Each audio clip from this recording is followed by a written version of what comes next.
Sige, play na to ang video. Ang problema lang ang inyong wali, ang inyong mga dili, ang inyong gospel dili mao.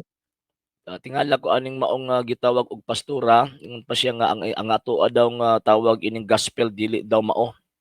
Nagkatawa ko, abi ninyo nga no, tungod kay di man di katuod og ibanghilyo ning maong mga tawhana kung wala ang Iglesia Katolika Apostolika Romana. Makadawat ba din nag-ibanghilyo ning maong mga tawhana og naa o kung wala ang Iglesia Katolika Apostolika Romana? Nuhaw pa nasta ng nuhaw. Kining maong mga pastuya. Nga naman, tungod sa hinungdan nga niabot ang ebanghelyo, gibit-bit na sa Iglesia Katolika Apostolika Romana kay siya ang gisugo ni Kristo sa pagwali sa maayong balita sa tibuok kalibutan nga magsugod sa Jerusalem. San Lucas 24:47.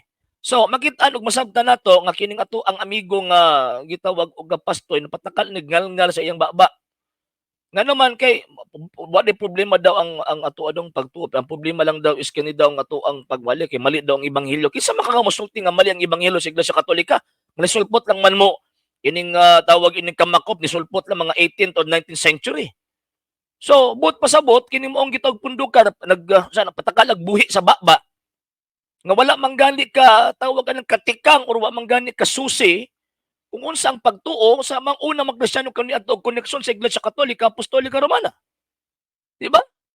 Sige, continue na to ni. Continue na to. Ang inyong gospel simbahan. Kisa nag-ingon ni mga amo ang gospel simbahan. Na kisa nagsultian ning mga pastoya nga ang gospel sa Iglesia Katolika maong simbahan. Di ba?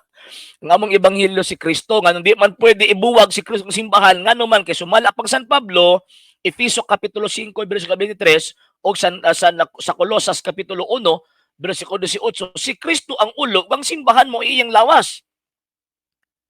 Kung magwali kag Kristo nga wala kay simbahan kanang imong Kristo kanang Kristo nga imong gituuhan anananggal na ungo na. So manang dili pwede mga higalag mga igsuon nga ibuwag si Kristo kang simbahan kay mismo ang mga apostol nagtudlo nga dili buwag si Kristo ug ang simbahan. Klaro anang gisultis bala ang kasulatan? Tudong basahon dabi. Kinang giingon sa tawag ining Ephesians chapter 5 verse 23. Sa may giingon ni San Pablo din sa sulat niya sa taga Episo. Sige ingon din 23. Sige ingon din kay ang bana mao ang ulo sa iyang asawa, ingon nga si Kristo maoy ulo sa iglesia. Og si Kristo mismo mao ang manluluwas sa iglesia nga mao ang iyang lawas. Gisulti na sa mga apostol. Di ba? So, dili pwede nga magwali kag relihiyon, imong ibuwag ang iyang gitawa, magwali kag Kristo, imong ibuwag ang iyang simbahan. Imong ibuwag ang iyang relihiyon. Ngano man kay ang purpose sa religion itudlo ang pagtuo ni Kristo. Kay mao man yung purpose sa gitawag og religion nga itudlo ang pagtuo ni Kristo. So dili pwede ibulag ang relihiyon ug ang maong gitawag og Kristo sa ato ang pagtudlo. Ano man, kay karon nga panan okay lang unta. Kung wala pa mo, okay lang unta nga wa mo nang butho nga murag uhong nga resulta sa dalugdog.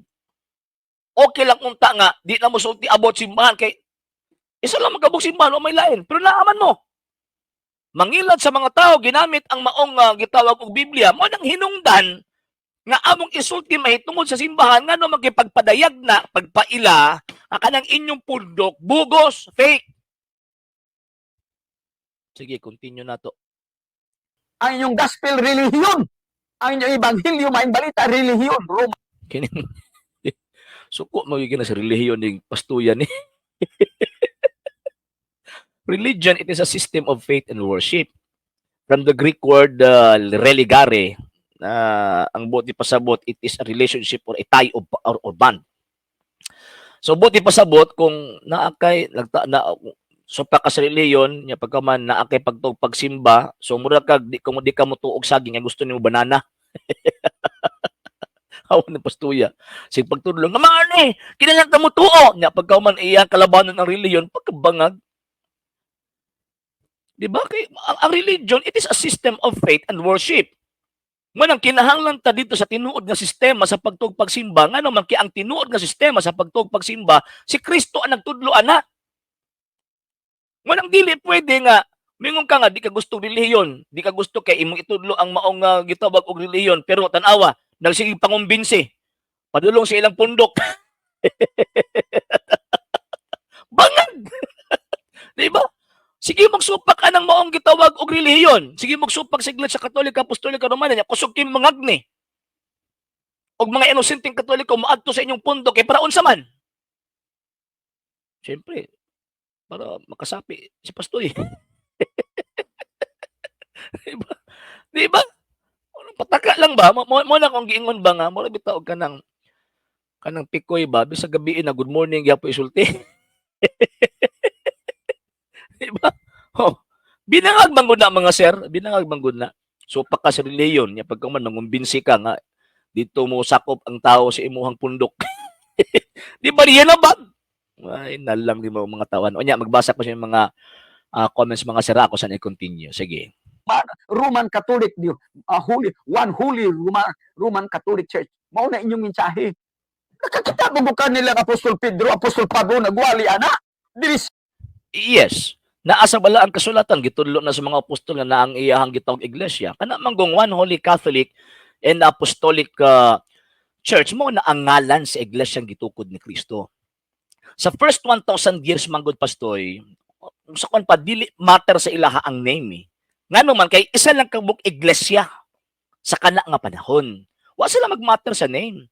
Ang point is na aning iglesyang gitukod ni Kristo ug kanang iglesia ha sa nailan sa unang siglo, ikaduha, ikatulo hangtod sa ikanapulo ka siglo or ika 1000 AD, isa lang kabuok na kanang iglesia ha mo ang Romano Katolikong iglesia.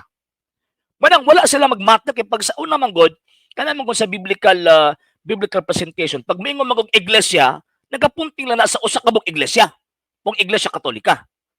So mo na nga di ka makabasa nga nagwali sila ngalan sa iglesia ngano man kay unsa may purpose? Nga isulti nila ang ngalan sa iglesia nga kana nga panahon sila lang man ang tawag ining iglesyaha nga panahon. Walay purpose mingon lang sila kining iglesyaha. Si Kristo ang ulo, si Kristo ang ulo ang simbahan mo o iyang lawas o ang iglesia mo iyang lawas. Di sila musulti pangalan ngano man kay kana nga panahon wala pa sila kung sakuan pa ba wala katarungan nga ilang isulti ang pangalan kay wala pa may nagkikompetensya ana nila nga panahon.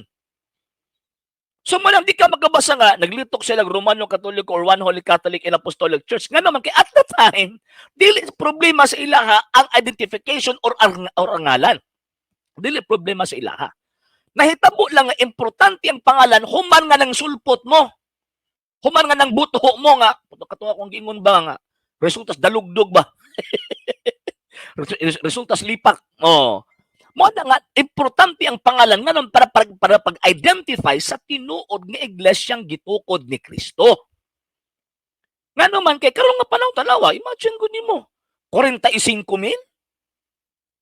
not less than 45,000 to 60,000 Christian denominations ang milokob sa tibuok kalibutan nag-angkon apuro nga sila ang tinuod nga iglesyang gitukod ni Kristo. Mo na napugos ang iglesyang gitukod ni Kristo sa pagbuhi, sa pag-declare aning maong gitawag og galana aron paghatag og timailhan og pagpadayag nga explicit gyud na kining maong iglesia ha gikan ning Kristo. So pag may iglesia sa unang siglo refer na sa Romano Katoliko. Oh, gitudlo ba sa mga apostol ang iglesia Kristo gani mismo?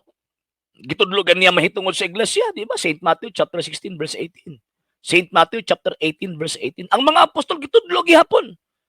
Di ba? Colossians chapter 1 verse 18. Ephesians chapter 5 verse 23. 1 Corinthians chapter 12 verse 12.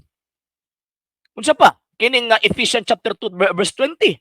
Daghang masita sa Biblia gitudlo ang maong iglesia. So buti pasabot kung gitudlo sa mga apostol ang maong iglesia, ang eksistensya sa maong iglesia. Unya kining maong iglesia ha sumala sa kaniya mao ng Romano Katolikong iglesia. So therefore sa panahon sa mga apostol intensyon nila nga itudlo ang maong pagtuo ilabi na kining lawas atong Ginoong Kristo nga mao ang iyang iglesia. Anong dili man itudlo ng inyong pundok pastoy kaning kamakop mauwa man mo ngano man kay kamakop manggod kining Christian na tawag ining kan ha Kamakop. Actually naanak ko ko anani. Tan-aw na ko ha. Para makasiguro ta ba. Ato ang tawag ining siguraduon ba kining nga tawag ining nga kamakop. Mismo sa ilahang kuan, mismo sa ilahang tawag ining site mismo ha, mga sir ha. Ako sa ning i-share screen kay para tawag anang makita ninyo ang tawag ining unsa ni kining tawag ining image. So yan, ayan. Bitan lang sa nako be. Ayan. Okay. Mo ni ang history sa kamakop. Okay, katong nga tong direksyon ganina, kuan man to, member man to or pastoy to sa Christian Missionary Alliance. Okay, di ara ato ang basahon. Kamakop was born in 1947, a year after the Philippines became a republic. It was registered with the Securities and Exchange Commission. Bantog rasuko si pastoy nga itudlo ang maong gitawag og pundok. Ngano man tungod sa hinungdan mapangka din ni sila. Nga kining maong kamakop di ay ning buto lang ni abtong 1947. Unya ang founder ni ini nagikan pagyud ni sa gitawag og US. Kamakop's birth is attributed to the missionary work of the Christian Missionary Alliance CNMA in the Philippines that started in 1901. Albert Benjamin Simpson founded the Christian Alliance and Evangelical Missionary Alliance in 1887 that merged 10 years later into what is known as the Christian and Missionary Alliance, or C&MA. So, mo na nga, si Pastoy, di niya itudlo ning maong tawag ining, sana, di niya itudlo ning maong iyahang pundok. Na naman, kauwaw ragod? Di ba kauwaw, oy? Nga, tawag anang itudlo nimo na ang imuhang pundok kabalo man kang kanang imuhang pundok sulpot lang or tawag anang resulta lang sa gitawag og huna-huna og tawag ining sana resulta lang sa mga paningkamot sa mga Amerikano nya pagkaman wala magikan dito sa Jerusalem. Mo nakakalaban ng ganyang relihiyon. Nga naman kung kung tawag anang muuyon siya nga itudlo ang mahitungod sa relihiyon, mapugos pa siya tudlo sa iyang pundok. Mapugos man siya sulti ang kanang iyang pundok gikan sa mga Amerikano. Manang iya ipamugos nga ayon nga relihiyon. Di na po ni relihiyon. Ngano man kay para tabunan niya ang kamatuoran ng kanang iyang gipasakupang sekta gitukod og Amerikano. Mo man na.